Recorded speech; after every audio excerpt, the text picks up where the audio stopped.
when you have failed at something. When you fail at something, especially when you've put in effort. When you've even put in effort and it's just not it. Well, I'm here to tell you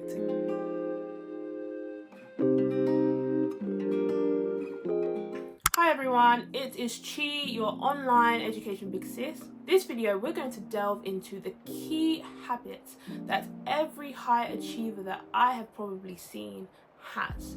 So crucial, can help you excel not just with your exams right now, students, but also give you a head start into your future.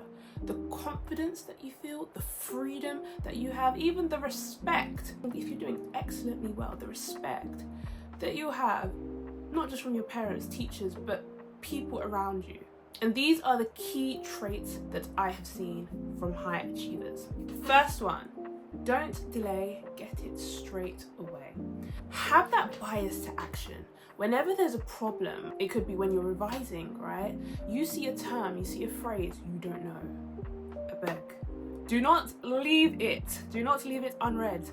Go and search it up. Go and understand what it means. You do not want it to be a case where you now enter into the exam room and that phrase, that concept now comes up and you're stuck. You're genuinely stuck. The pain that I would have knowing that I had the opportunity to actually look it up pre that exam. So have that bias to action, and that can be so instrumental even beyond your exams. Trying to be that problem solver, taking that initiative when you see something that is not right or there's a problem, finding a way to solve it. Second tip, stay prepared. I know that this phrase is cliche, but if you fail to prepare, you prepare to fail. It says it straight in the tin.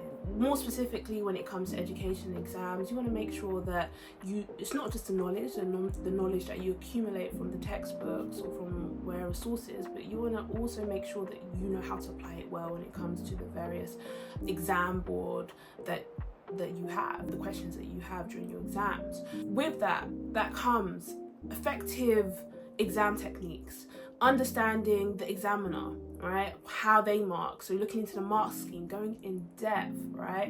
And seeing what marks they award for what responses. It's about also looking into the different types of questions that they may have and practicing. And that can genuinely go such a long way, because it's a case where when you now enter into these exam rooms, you have the confidence and the preparation to do it justice, to do that exam justice. Also beyond life, right? Beyond life, if you're prepared in whatever it may be, such as an interview, for example, or a meeting with a very important person or a business partner, it can do wonders. It can do wonders and get you a deal or whatever opportunity that you are seeking for. Do prepare. So the next tip, and this is especially for those parents that are ambitiously just think about education all the time. What I found has helped, especially with myself, is being consistent in an area outside of academics. So this could be sport, this could be music, a musical instrument, this could be maybe textiles or the theatre, whatever it may be, but being consistent outside of an academic context. Why?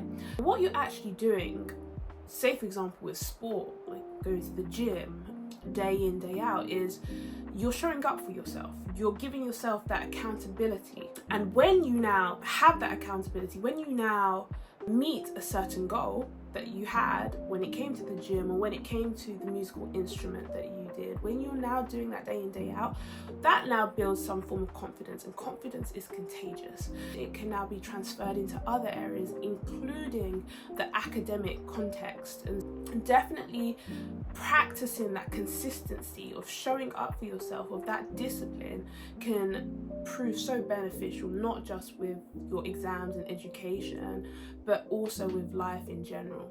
A practical tip for that would be to try with something you are naturally good at. You know, take that step by step. It may be difficult at the start, but what you're doing by showing up day in, day out is you're building those habits, those positive habits of discipline that can genuinely be beneficial for you in achieving whatever it may be. Next one, rest is part of the process. I repeat, rest is part of the process.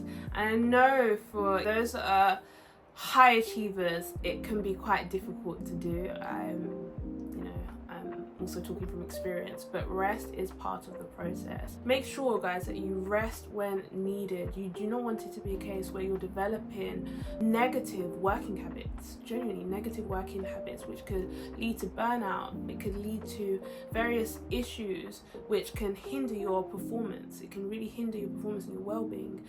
That's not what we want to do. Even God, he rested though. He rested. He built the earth, he created the earth, and he rested. So please, rest when needed. Next one, understand how you learn effectively, right? You want it to be a case where you want to find out how best you learn and play to your strengths, play to your advantages.